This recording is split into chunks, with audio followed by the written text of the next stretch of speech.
আমরা সাধারণত ব্লেন্ডারে জুস তৈরি করি, কিন্তু ব্লেন্ডারে যদি তরমুজটা দেন, তরমুজের বীজ সহ এটা ব্লেন্ড হয়ে যায়, তখন কালারটা কিন্তু ফ্যাকাশে হয়ে যায়, স্বাদটাও নষ্ট হয়ে যায়। তো আজকে আমি একেবারে র জুস কিভাবে বের করবেন সেটাই দেখাবো। কালারটা সম্পূর্ণ তরমুজের কালারটা যেমন থাকে, এই জুসটার কালারও সেরকমই থাকবে। কোনো ব্লেন্ডার ছাড়া কিভাবে একেবারে র জুসটা বের করবেন সেটা দেখে নিন। প্রথমে তরমুজ ফালি ফালি করে কেটে নেব, হাত দিয়ে ধরা যায় ঠিক এরকম চিকন করে কেটে নিতে হবে। তারপর লাগবে একটা সালাদ কাটার দিয়ে তরমুজটাকে এরকম করে কুড়িয়ে নেব। তো এভাবে সালাদ কাটার দিয়ে যখন এভাবে কুড়াবেন, দেখবেন যে রসটা পুরোপুরি সুন্দর মতো বের হয়ে যাবে। আর যেহেতু আমি কুড়িয়ে নিয়েছি, তাই এখানে দানা থাকবে। তো কুড়ানো শেষ হয়ে গেলে এই দানাগুলো হাতে তুলে ফেলে দেব, চিপে চিপে রসটা বের করে।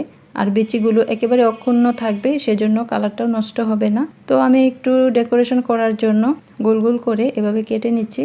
এটা একটা নজেল নিয়েছি, নজল দিয়ে একটু ঘুরিয়ে নিলেই এরকম উঠে আসবে, গোল গোল ছোট ছোট বলের আকৃতি হবে।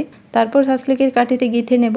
এটা গ্লাসের মধ্যে দিলে সুন্দর একটা ডেকোরেশন হবে, আর যাকে এই শরবতটা দিবেন সেও খুব খুশি হবে এরকম সুন্দর করে সাজিয়ে দিলে। তো কিছু বল আমি এখানে গিঁথে নিলাম, আর কিছু বল গ্লাসের মধ্যে দিয়ে দেব। আর যেই জুসটা বের করেছি সেটা আমি এবার ছাঁকনি দিয়ে ছেঁকে গ্লাসে নিয়ে নেব।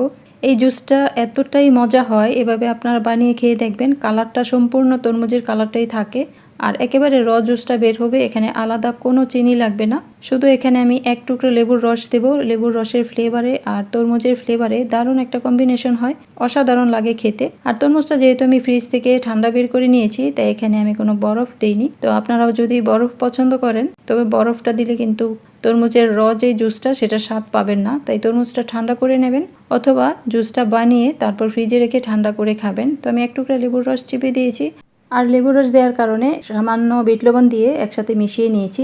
এই জুসটা আপনি যাকে খাওয়াবেন সেই কিন্তু বলে উঠবে ওই তরমুজ বিক্রেতার মতো, ওই কিরে মধু মধু রসমালাই।